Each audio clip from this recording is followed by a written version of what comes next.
And well, this is a very big one for party politicians who now will see a former governor of Ondo State, Dr. Soyebi Mimiko, who has returned to the Labour Party, his initial political platform.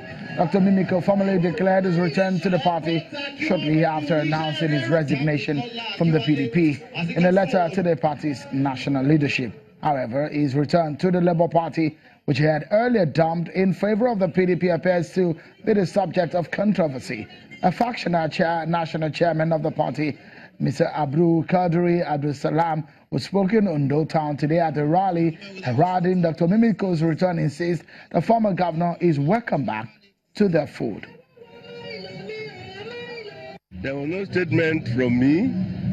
There was no statement from the national headquarters of Labour Party. You did not see Labour Party banner, you did not see Labour Party logo, where one of Motoshaw, Dr. Mike Motoshaw, made the pronouncement. I am the authentic national chairman, recognized by INEC, recognized by our members. And the fact of the matter is that Olusegun Mimiko is wholeheartedly welcome into the party. We are receiving him today, we are presenting him today, and he will be part and parcel of the stakeholder of the party. It has indeed come to our knowledge the moves by the immediate past governor of Ondo State, Dr. Soyebi Mimiko, to return to the Labour Party. Nigerian workers, the party of the Nigerian workers, wish to put a disclaimer to this ill-fated adventure. The Labour movement, in alliance with its civil society partners and other patriotic Nigerians, is poised to fully reclaim the Labour Party and restore it as a model political institution that does not only epitomize the values of the working class family, but also capable of contesting for power with members of a failed political class. The Labour Party, as we stand, does not have any candidates or candidates in the forthcoming governorship elections in Ekiti State. INEC, workers, and the Ekiti electorate should not allow themselves to be deceived by the antics of political impostors. There seems to be one controversy after the other. Let's move into our major story of the day. You probably have come across campaigns online and on the street about the need to have your permanent voter card, the PVC. Well, it is your access card which will allow you exercise your political franchise. INEC recently deployed additional registration machines and increased the number of registration centers nationwide to address the issues of people not being able to register. INEC has also raised concerns over low rate of PVC collection in some states. What are the issues attached to the collection of PVC ahead of 2019? In the 2015 elections, Nigeria had 40 registered political parties. Currently, there are now 68 political parties, and the number is likely to grow, so the stakes are higher. Vote buying, election violence, legal tussles are not new to Nigeria's electoral process. So with all of these, how ready is the electoral umpire, and are the electorate also ready? Let's get talking, everyone, tonight on the program. Get a seat and let's hear these perspectives from my panel tonight. From Abuja studio, we have a representative from INEC, a National Commissioner of INEC in charge of publicity and voter education. Prince Solomon Soyebi joins us, and also the convener and the leader of the New Nigeria movement, a former governorship candidate of the PDM in Bayelsa State at the 2015 election, Mr. Moses Siasia, joins us also in our Abuja studio. Thank you so much, gentlemen, for your time on the program. Let me begin with you, Mr. Soyebi. You recently said that there won't be any chance for election rigging in Ekiti State, and a lot of people will be wondering why you made that statement. Is there anything new that INEC is probably doing to make sure that rigging cannot happen?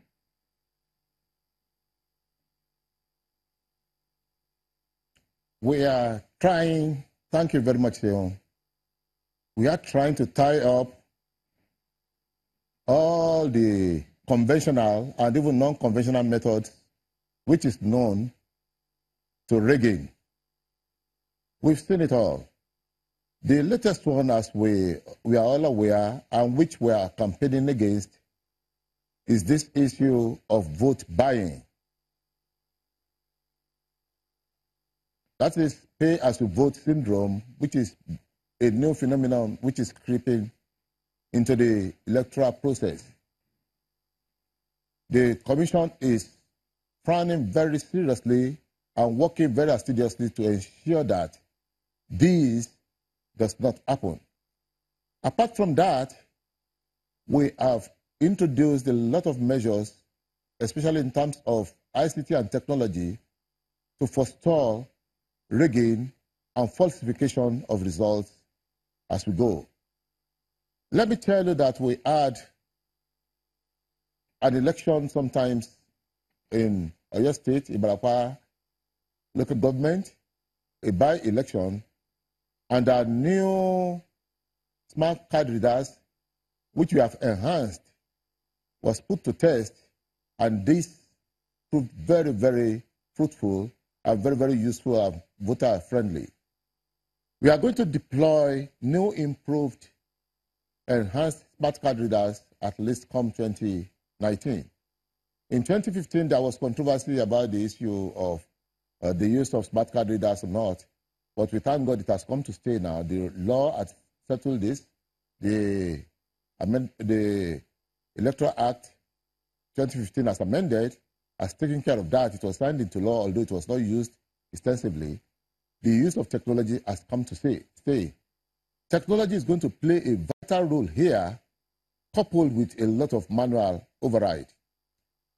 We are going to transmit results from every polling unit to a central server, and although this is not going to be used for the overall computation or compilation of results, we are going to run this side by side with the EC8 forms that we have.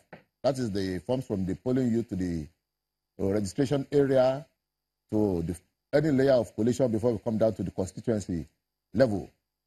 So technology is going to play a major role. All right.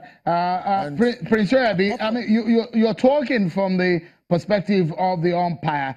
Let me come to Mr. Siasia, who has been part of the process as a candidate, and is also a member of the group who are going around the country to sensitize Nigerians to issues of electoral rights of the voter. Mr. Siasia, some of the things that Mr. Soyebi said there, when you ran in Bayelsa State in 2015, and with what is on the ground now, what are your major fears ahead of the 2019 election? Well, my major fears is the traditional way of doing things in this country, most importantly, our electoral process. I'm a clear example of what, election rigging and the irregularities involved, in the electoral process. I believe that the major challenge that we have as a people is as a result of our culture to have individuals that are more stronger than the institutions that we have. INEC on its own, I repeat, will not and cannot be able to deliver the much needed result that we need for the generality and the benefit of the Nigerian people. But we as Nigerians, we as the people, we must also ensure that we do our own part to also make sure that the elections are credible and the elections are clear. Now, my experience in Bayelsa, I saw that, the logistic complexity of, INEC, will not be able, like what we are seeing, what we saw in Edo election, what we also saw in Ondo elections, and what we are yet to see in the forthcoming Ekiti elections, where money, it was as if it was a political bazaar. That's the way I describe it, where money, exchange of money for vote, has become a culture of our people. We must ensure that we carry out a proper and deliberate sensitization program which the new Nigeria movement is actually undergoing at the moment, of our people, to ensure that we let them know that this is the only way we can actually exercise our God-given constitutional franchise. Because Mr. Sese, I'm a bit bothered here.